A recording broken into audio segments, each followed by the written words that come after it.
So this is along the old. I'm gonna have to start that bit again. This is along the old corpse road, and this is from my Harbingers collection.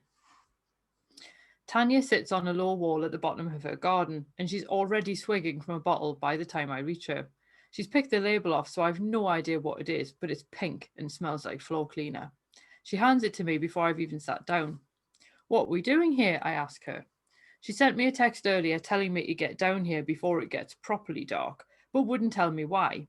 I can't help thinking she just wants to get drunk and brag about the stuff she's done with Mickey Tunnock. Found out something interesting today, she says. She's already slurring and her eyes have that glassy, faraway look. What? I pretend to take a swig from the bottle, but I keep my thumb over the neck. Tanya doesn't even notice. This bit of road, it's a corpse road. Tanya gestures to the rocky path that runs along the bottom of the garden, disappearing off through the fields. A what? Corpse road. People didn't get buried at church, so they had to get carried along here, says Tanya. That's a bit creepy. I look along the path and think of the number of times I've used it to get as a shortcut to get to Jake's house. Tanya fishes around in her inside pocket and pulls out a battered packet of cigarettes. She's probably pinched these from her dad along with the pink rubbish in the bottle. Found out from one of them church lot in the village. Figured they'd frighten me into behaving or summit.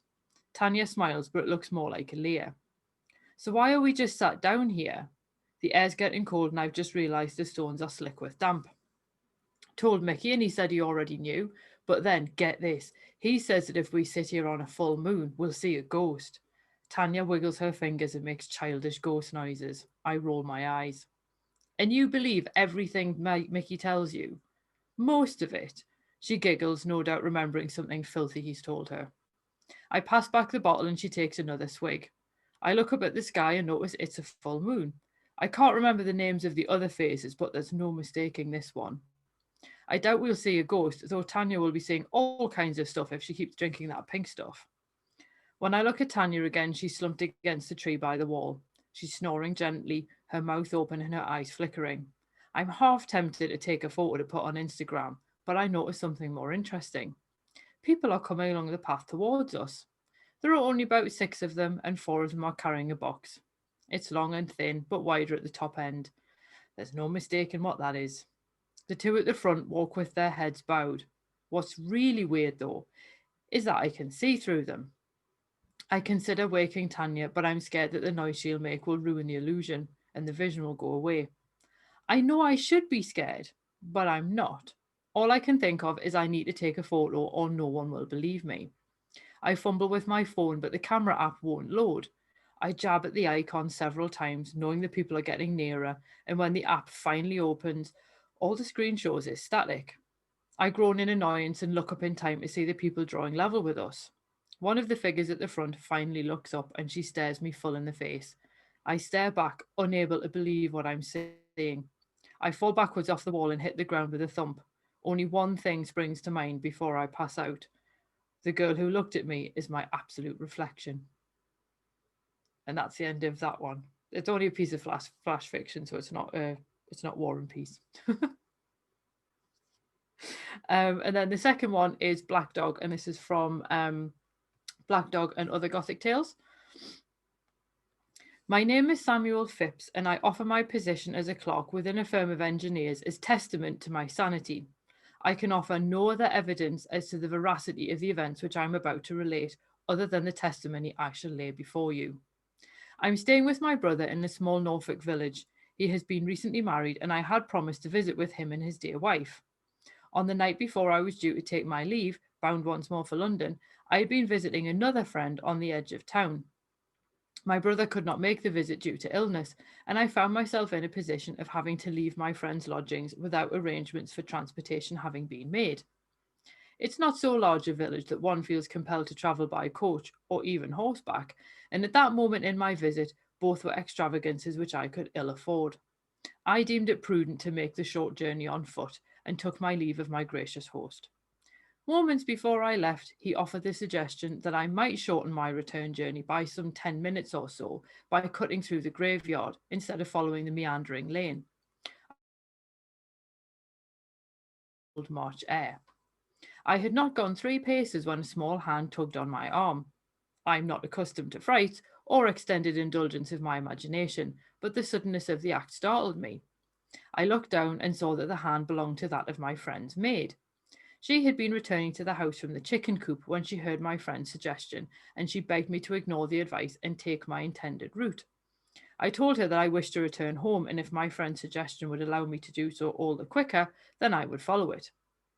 She told me that the graveyard was the haunt of the infamous Black Shuck, and she pleaded with me to take the longer route, all the better to avoid him.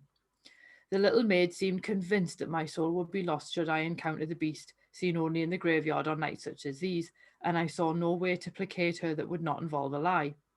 I assured her that I would take the long walk instead, and left her clasping her hands in gratitude. I am not a man prone to such notions, but I regretted my choice the instant I set foot in the graveyard. A narrow gate admitted me in the rear wall, and a winding path cut a swathe between a host of stones.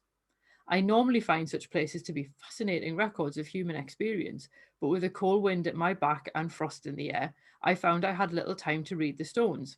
I fancied I heard footsteps, yet when I turned my head, I saw nothing in the moving shadows. Something howled in the darkness behind me, and I glanced over my shoulder to discover its source. The path was empty. I heaved a sigh of relief and turned back to the path ahead. A large black dog blocked my way. Around 3 feet high, it stood perhaps 7 yards away with ragged fur and enormous paws. Red eyes burned in its impassive face, its features akin to those of a mastiff. It did not snarl or bare its teeth as I feared it would. It regarded me with vague interest, but I sensed no real malice on its part. I recalled the fevered words of the maid and wondered if this was the Black Shuck of which she spoke. I found I couldn't move, bound to the spot as I was with fright. The dog walked along the path towards me, carrying itself with the dignity one more associates with cats than dogs. It regarded me all the while with its red eyes, and I could not even close my own to prevent my seeing its approach. Some nefarious agency kept my eyes wide open. The dog sniffed my hand in the manner of any normal hound and lifted its gaze to meet my own. I saw nothing in its eyes, no danger or evil, nor wilful defiance of the Lord. The dog simply was. With no warning, it stood on its hind legs and pressed its paws against my chest. I would have started, for I felt no weight behind the gesture, no sudden movement that may cause me to stumble backward. The dog gazed into my eyes and let out a single bark. An instant later, my eyes closed and I regained control of my limbs. When I opened my eyes again, the dog was gone and I was alone in the graveyard. I hurried home and arrived at the same moment that I surely would have done had I taken the longer route. I did not tell my brother or his wife of my ordeal, and I retired to bed pleading a headache. I did not wake for 2 days, and when I finally did awake, my brother's wife explained in halting terms that the coach I was to have taken overturned on the journey, killing its occupants. I returned to London a day later, somewhat fearful of the coach, and discovered that a fire had destroyed my lodgings on the day I should have returned. A host of such tales played out before me, and soon my acquaintances congratulated me on my run of good fortune. I smiled and shook their hands, agreeing in turn, but I could not bring myself to speak of the events in the graveyard, nor tell of the two mysterious marks that had appeared on my chest, marks shaped like those of cloven hooves. And that's the end of that one as well.